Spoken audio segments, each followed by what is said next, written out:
Louis Vuitton naît en 1821 dans le petit village d'Anchet, en France. Son père est agriculteur et fabricant de chapeaux. La France se remet à peine des guerres napoléoniennes et la vie est dure. Très jeune, Louis travaille du matin au soir à la ferme familiale. À l'âge de 10 ans, sa mère décède.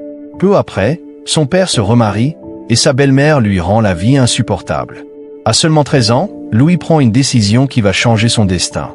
Il quitte la ferme en silence et part à pied pour Paris, sans argent ni nourriture. Le voyage est long et éprouvant. Pour survivre, Louis enchaîne de petits travaux chez des artisans. Il apprend à travailler le bois, le métal et les tissus. Mais une fois arrivé à Paris, il n'a toujours rien. Il devient sans abri et dort souvent dans les bois, protégé uniquement par une cape. À cette époque, le chemin de fer se développe rapidement. Les voyages se multiplient et les aristocrates ont besoin de malles solides pour transporter leurs biens précieux.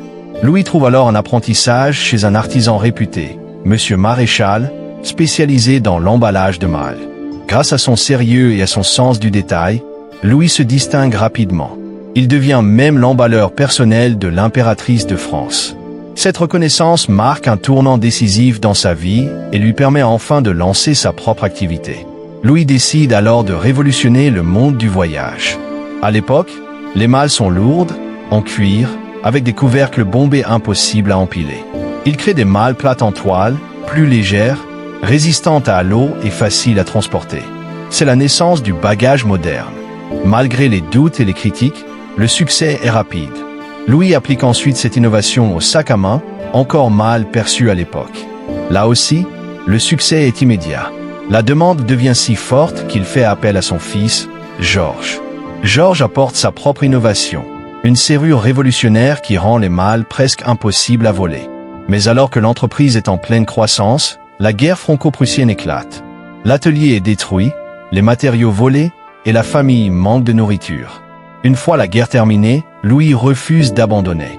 Il reconstruit son atelier, ouvre une nouvelle boutique dans un quartier prestigieux et relance son activité. Les commandes affluent rapidement du monde entier.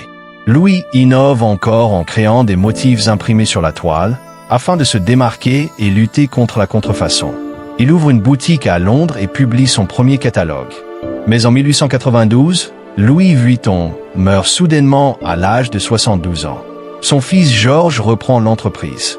Il crée le célèbre monogramme élevé en hommage à son père et développe la marque à l'international, notamment aux États-Unis. Malgré les guerres, les crises et les changements d'époque, la maison Louis Vuitton survit et évolue.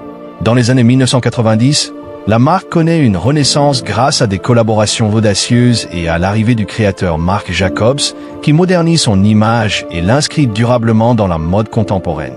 Aujourd'hui, Louis Vuitton est un symbole mondial du luxe et du savoir-faire français. Une réussite exceptionnelle, née de l'audace, de l'innovation et de la persévérance. L'histoire de Louis Vuitton nous rappelle une chose essentielle. Peu importe d'où l'on vient, ce qui compte, c'est la direction que l'on choisit de prendre. Louis n'avait ni argent, ni réseau, ni sécurité. Il avait seulement le courage d'avancer, la volonté d'apprendre et la force de ne jamais abandonner. Et c'est cette constance, face aux épreuves, qui transforme parfois une vie ordinaire en légende.